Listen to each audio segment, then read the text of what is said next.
I got so much work to do. Why does it feel like play? When you're 200 miles high, ain't no cloud a day. Well, I guess you'd say, what can make me feel this way? My world, orbiting my world, orbiting my world. I got a sunrise 16. Good morning, Discovery. Your environmental research is certainly making our world a better place. You're looking good on orbit 26. Morning, David. Morning, Dick. Loud and clear. We have some notes when you're ready to copy. We're joined from space today by Discovery Commander Dick Richards and Mission Specialist Jerry Lineker. Gentlemen, the first thing I want to talk to you about is what it was like during the launch of your mission. Dick, you've been to space many times before. Jerry, you were a rookie on Friday night when the shuttle lifted off. Tell me, Dick, you start first, just how this liftoff compared to previous ones, and then Jerry, tell me what it was like for you to do it for the first time. Well, John, for me, I've been real fortunate in the fact that 3 of my previous launches all have gone within about 30 minutes of the planned launch time. So as you know, we had some very iffy weather down there at Kennedy Space Center a couple days ago, and I know most of our attention in the cockpit was looking around outside the windows trying to guess what the weather decision was going to be. For a while it looked pretty bad, but then all of a sudden the blue sky started showing up, and all of a sudden optimism within Discovery got a lot higher, and that was seconded by the comments we started receiving from the weather team on the ground. So we went from a little bit of being a little despondent to enthusiastic because we thought we had a chance to go, and finally 2 hours into our launch count, we got off the ground. So it was from sort of the agony of defeat to the thrill of victory there for us, and I think everybody was excited. Jerry can comment though on his first space flight experiences. Extreme excitement. It felt, I kind of thought it was like a herd of buffaloes I was in the middle of, and everything was shaking and rattling, and we were really moving, no doubt about it. And then about 2 minutes to go before the engine shut off, it felt like about 3 of those buffaloes sat right on my chest as we had the 3 Gs and sustained them for a while. So, and then when we cut the engines, it was like everything jumped out and we were just floating, and just fantastic. Yeah, Dick, did you lose radio communication with the ground at one point during the launch sequence? Right after main engine cutoff, and there was a period of about 4 minutes where apparently the Houston was unable to talk to us. However, all of the calls that we were supposed to have received got on board, so it was kind of invisible to us. And we were just marching along through the checklist, and there weren't any anomalies to be worked, so we didn't have any reason to call Houston. It was only later when we got some sort of indication that there was an unplanned communication drop, but it was basically invisible to us. Yeah. How's the orbiter working right now? All the systems there behind you are in the right positions, all the lights on green instead of red? They're all on green. We're in great shape here, and we're marching right along here. And in the background, which you can't see, we've got 2 crew members, Mark Lee and Susan Helms, activating the Spidex experiment for the second day of operations there. If occasionally you see the camera wiggle, it's because they're trying to get their job done, so we'll apologize for that. But everything is looking good for the start of day 3 here. Yeah. Jerry, what's been the most unusual thing, the most unexpected thing to happen to you since you've been in orbit? Again, the launch, I just didn't expect quite the thunder and lightning and jumping around that we did. And then I guess the stark contrast between that and when the engine's cut off, where it's just kind of a floating sensation. Then again, looking at the Earth is just an absolutely fantastic experience, but I guess I expected that. Yeah, can you see anything out the windows right now, or do you have them blocked to keep the light out of the cockpit? Well, we've got the windows blocked directly behind us, John, just to make the picture look good for you all. But no, I can look off to my left here, and got a beautiful view of clouds clouds, and I'm not sure. I think we're over the Pacific at this particular time. We've got our one computer occupied doing other things that usually keeps track of that for us, but it's a gorgeous view out over the ocean here. The other day, Dick, you were talking about the environmental aspects of this mission and why it was so important to the Earth that you can see out the window there. I'm told, by the way, you're coming up over South America, probably the west coast of South America, so you are in the Pacific moving that way. You'll probably be over South America before we stop talking. But tell me about the environment of the planet, both of you, and what you think you might be able to do as astronauts and members of the space program to make the environment down here better, perhaps. Well, there's so much potential. You know, we can look exploring both outward and inward, and looking out to the stars in our Spartan satellite we're going to launch to look at the sun and learn a little bit more about the medium of space, and then looking back toward Earth with all the environmental sorts of things that we can look at with our LiDAR experiment to look at the atmosphere and keep tabs of it. So I think there's a great contribution looking both ways, and in both cases you'd really advance our understanding of the world and of our own planet. Now, what happens if you get a... Go ahead. Well, I was just going to comment, John. I have to say something about the primary payload for STS-64, the light experiment. It's the potential for a real advancement to add to our inventory of spacecraft in low Earth orbit. As you know, most of our spacecraft that we have up here are passive in nature. They essentially just take the light or the electromagnetic radiation radiated by the Earth and try to infer what the atmosphere is doing, particularly in the middle and upper atmosphere. So putting an active instrument, one that produces its own sorts of electromagnetic radiation and penetrating the Earth's atmosphere, trying to characterize it through that method is something different here as far as adding equipment to our mission to planet Earth objectives. So being part of that is pretty exciting for us, and I'm very hopeful. And the news we've gotten so far of the light data takes that we've taken so far indicates that this has got lots of potential for increasing our understanding of the middle and upper atmosphere. I got to tell both of you, the Weather Department guys at CNN have been fascinated with the pictures of Tropical Storm Debbie from the light experiment. They're things that, like nothing you can get from a regular weather satellite photograph.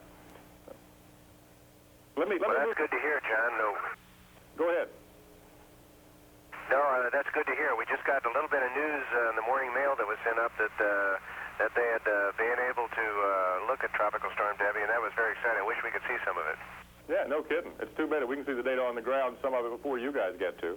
The question I was going to ask you a couple minutes ago, what happens if you get a toothache? I came into work yesterday morning with the first toothache I've had in about 20 years, and I'm thinking, well, I can go to the dentist on Monday. What do you do? Well, we've got Jerry on board, so we'll let him answer that one. Well, I'm a physician, and I usually don't mess with teeth very much, but Dick is my backup, and we also had a little dental training there, so we would inject. We've got a little medical kit down there with all the applications that we need. I don't think we'd want to pull a tooth, but we'd be able to temporize until we got back. And along those lines, if anyone else gets sick, we all do fine. I'm the one that's afraid of getting sick because Dick becomes my doctor. Dick, you had your 48th birthday a couple weeks ago, and you've been flying in space for, I guess, 6 years now, maybe from your first mission to this. I may have the years a little bit off, but is it any different as a 48-year-old guy than it was 6 years ago? As far as how your body reacts. I sure don't notice any difference.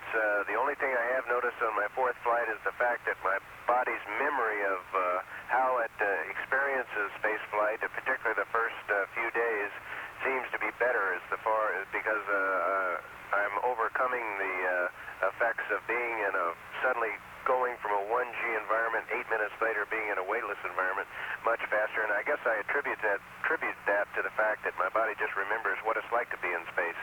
So I recommend lots of space flights for everyone. I'm with you on that. Jerry, let me ask you this. You know, I'm sure astronauts don't like to exhibit any sign of weakness, physical or any other way, but I talked to astronauts who, after their first flight, generally have had some space sickness. Dick says he was better at it this time. How about you? Did you get sick, and did anybody get sick, and what did you do for them if they did? Well, actually, we're all doing pretty well. We have some general, it's mainly nausea is what people feel, and we have some medications for that, and it usually does the trick. So it's just a couple-day thing for the most part, if it does at all occur. In my case, I felt great, and right off the bat, and I was rather surprised, to be honest with you. I had all kinds of game plans in mind, and luckily I didn't have to utilize any of them. Is there a space version of an air sickness bag? There is. It's very similar to any emesis bag. It's got a little fancier version, I guess, with the little closures on it so that the, as you can imagine, the emesis stays where you want it to stay. As a matter of fact, we're floating one here. And there you can see it. Fascinating, guys. Thank you for doing this. This is, you know, the viewers who write into us really have questions like that. We gave you more detail. Let's talk more about the thing that seems to be most fascinating to people here on Earth about this mission. It's the spacewalk, the untethered spacewalking that Carl and Mark are going to do later. Both of you have critical roles to play in this, as I understand it. Jerry, you're going to be the monitor, and Dick, you're going to be there in case something goes awry. Tell me about what you have trained for, what you've planned for, and Jerry in particular, you're going to have your nose pressed against the back windows there, I guess, during most of this, aren't you?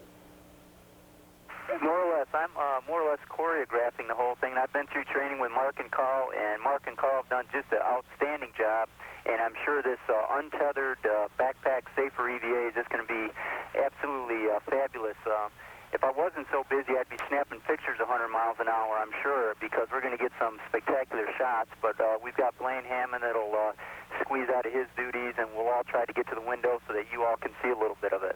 I'll record some good pictures down here. I'll send you a tape, okay? Because it's something everybody on Earth is really going to be looking forward to. And it's going to happen during daylight hours in the United States next Friday. So we're all looking very forward to this. I think I need to ask the worst that can happen question, though, to both of you.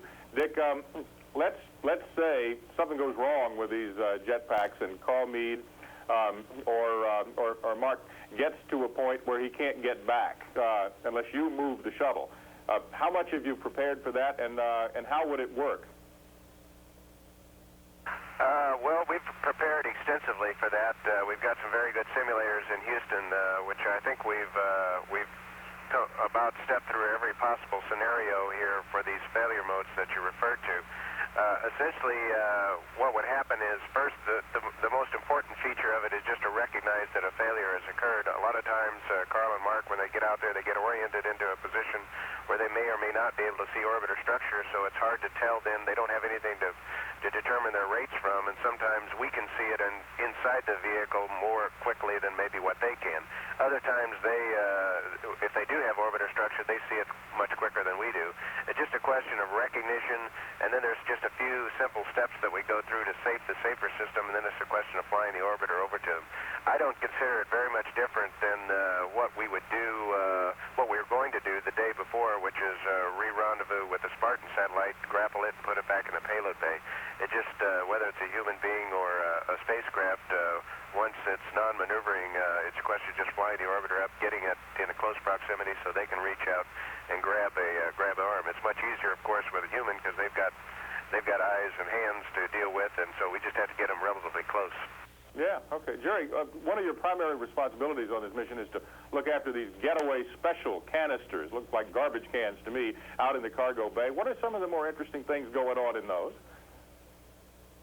Okay, I think the best way to describe it is variety. They've got everything going on back there. Distillation experiments, some microgravity experiments. We just looked this morning, and last night we opened up a door, exposed some ESA experiments, European Space Agency experiments, to the atmosphere. I think one of the fun ones is the Utah State had an elementary school close by, and they had the students put some popcorn seeds in there, and then they have some back on Earth, and when we return, they'll be popping both kernels and see which type they like the best. Yeah, you got a shot at any of that popcorn? Are they going to share with you at all, do you think? Well, we've got a couple of crewmen on board that have a reputation for eating everything, so when they get close enough to that gas can on that deep safer EVA, we're going to be watching them real close. Tell me something. This is a personal question, a human being question for both of you. It looks like you guys are having a heck of a good time up there. How much time do you get to have fun versus to do the hard work that you're assigned to do on these things? I'm hesitant to tell you the truth there, John, because Mission Control would hear it and then put more work in there for us.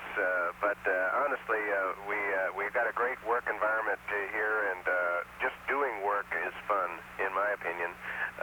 Being able to get the experiments operating. The only time that we don't have fun is when the experiments here don't necessarily go the way that they should.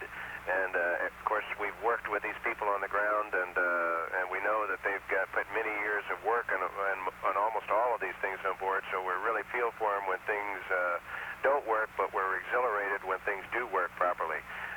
So just working and seeing these experiments that we've worked on for years come to fruition is one of the more exciting elements of spaceflight. And then we have other times when we're waiting in between events to just be able to take in the view that we've got outside the window and float around and have fun. So it's a totally 100% fun environment as far as I'm concerned. John, I have to tell you, I'm a big Michigan fan. I was excited to hear Michigan beating Notre Dame yesterday, but the biggest cheer here was when we got the Spidex picture looking back at the shuttle, and I don't know if you saw that, but we let out a yell that the people at that Michigan game couldn't have yelled any louder than the six of us. So I agree with Dick. There's a great sense of accomplishment, and that's fun. Jerry and Dick, thank you both. We're out of time. I have seen the Spidex picture. We're going to share it with our viewers a little bit later. Thank you for joining us as well. It's John Holloman, CNN reporting. This is the Space Shuttle Discovery out. Okay, we're in command, and downlink is enabled, and Bravo is the one you want. Roger, that's what we have right now. We have a great view. Thanks.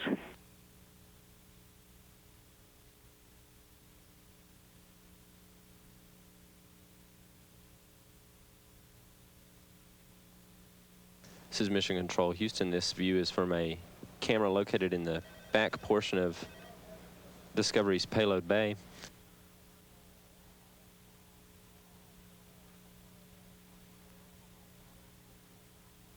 As Mission Specialist Susan Helms is repositioning the arm and continuing to take information on the exhaust plumes from steering jets located at the nose of Discovery.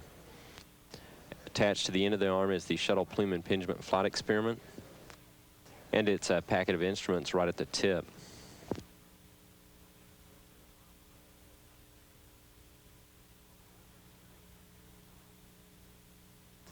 The 50-foot long arm together with the 32-foot long Spidex boom makes a total distance of 82 feet to the tip of the instruments.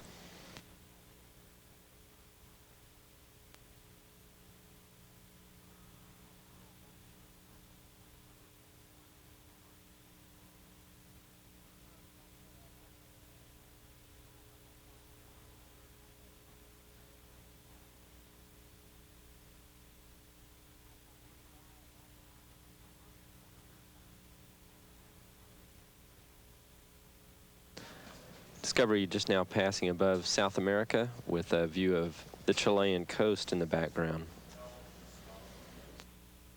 and the Andes Mountains. Columbia's path will take it across central South America to exit off the coast of Uruguay before heading up through the central Atlantic.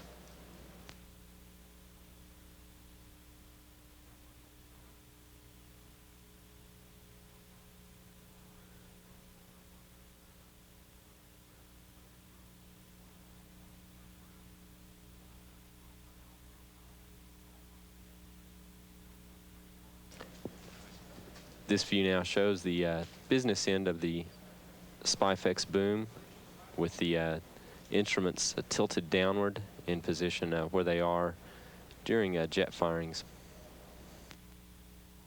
Again, the Spidex measures heat and pressures associated with the exhaust from the jets.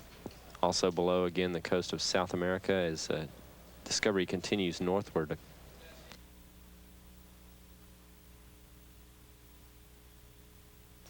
Directly below Discovery Peru now as it continues across South America above the Andes Mountains and now moving towards the center of the continent.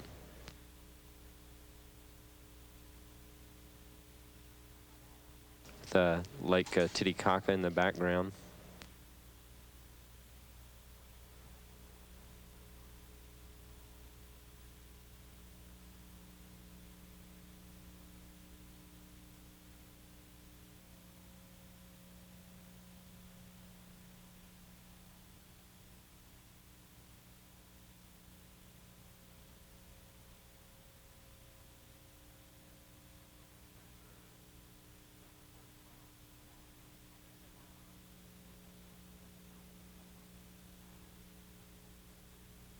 And this view now showing again from a camera located in the aft left-hand corner of Discovery's cargo bay. The Spidex camera, or Spidex boom rather. Discovery Houston, we're complete with using the pause camera.